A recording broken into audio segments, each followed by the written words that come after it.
రూపాయి చేతిలో పెట్టుకుని 100 రూపాయలు బేరమాడతావా? ఏమన్నా అంటే ఈఎంఐ. ఇంతవరకు మనకి ఉద్యోగం ఉంటుందో లేదో తెలియదు. ఇక్కడ ఈ తీసేసే ఉద్యోగాన్ని పెట్టుకుని ఎప్పుడు పోతుందో తెలియని ఉద్యోగాన్ని బట్టి ఈఎంఐ కడతావు నాయన అంటే మనకు మనమే మాసికాలు పెట్టుకోవడమేగా. పైగా ఆ మాసికాలు సంవత్సరంతో వదులుతాయి. ఇది 20 ఏళ్ళైనా వదలదు. ఇది నిత్య సంవత్సరకాలు ఇవి.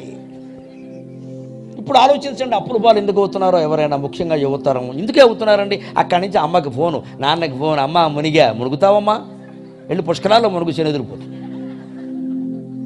అక్కడి నుంచి వాళ్ళు ఆస్తులు అమ్మేసి వాళ్ళు కట్టాలి. ఇక్కడ ఎప్పుడు అమ్మా నాన్న ఇలా సంపాదించలేదే, వాళ్ళు పాలు అమ్మి, పెరుగమ్మి, పుల్లమ్మి, పిడకమ్మి నానా యాతనలో పడి మిమ్మల్ని చదివిస్తే మీరు చేసే బాగోతాలు ఇవా? ఇప్పుడేమో అమ్మా నాన్న, లేకపోతే అక్కడి నుంచి అత్తమ్మామ, వీళ్ళు వాళ్ళు బలైపోవలసిందే. వీలైతే ఇద్దరు. ఎందుకంటే మన ఆశలు, మన కోరికలు